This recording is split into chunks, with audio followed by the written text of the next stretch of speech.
If you've been following the news over the past several weeks, you've probably seen lots of coverage of the January 6th committee in the U.S. House of Representatives.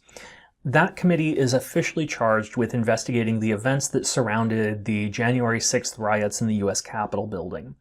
As part of its investigation, the committee has requested that the executive branch turn over a number of documents and has subpoenaed several high-ranking officials from the Trump administration and presidential campaign, including Mark Meadows, President Trump's former chief of staff, and Steve Bannon, former White House special advisor. Several former officials have refused to comply with the subpoenas, and President Trump has asserted claim of executive privilege that, if successful, would prevent disclosure of the documents and nullify the subpoenas. But what exactly is executive privilege? Hey everyone, I'm Noah Zerby. I'm a professor of political science at Humboldt State University. In this video series, I try to explain the theories and concepts behind current events, all in 2 minutes or less. The idea of executive privilege is that the president and other executive branch officials can withhold certain confidential communications, information, documents, and so on from judicial and legislative inquiry. While the doctrine is not found anywhere in the Constitution, the courts have upheld that the separation of powers doctrine that divides political power in the United States across the three branches of government implies the existence of executive privilege.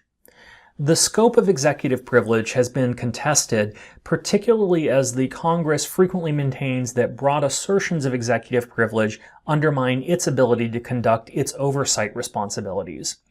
The courts have rarely dealt with the question of executive privilege head-on. The most important case was United States v. Nixon in 1974, which arose from a congressional investigation into the Watergate scandal. In its decision in that case, the Supreme Court rejected President Nixon's sweeping assertion that all presidential records are protected. Instead, it ruled that the president has a qualified privilege, which, once asserted, creates a presumption of privilege that requires Congress make sufficient showing that presidential material is essential to the justice of the case.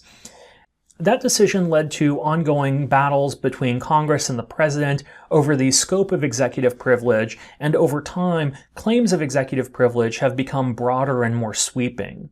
The current standoff is a particularly interesting one, in part because President Biden has declined to assert executive privilege to protect those records and communications of the previous administration, and has instead indicated that the Justice Department will enforce the subpoenas issued by the committee and will provide the committee with the requested documents. In response, President Trump has filed suit to block the disclosure, and that case will likely take some time to make its way through the courts.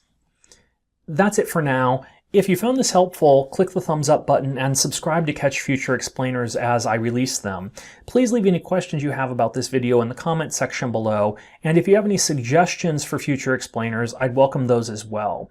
Thanks for watching, everyone. Have a good day. Bye.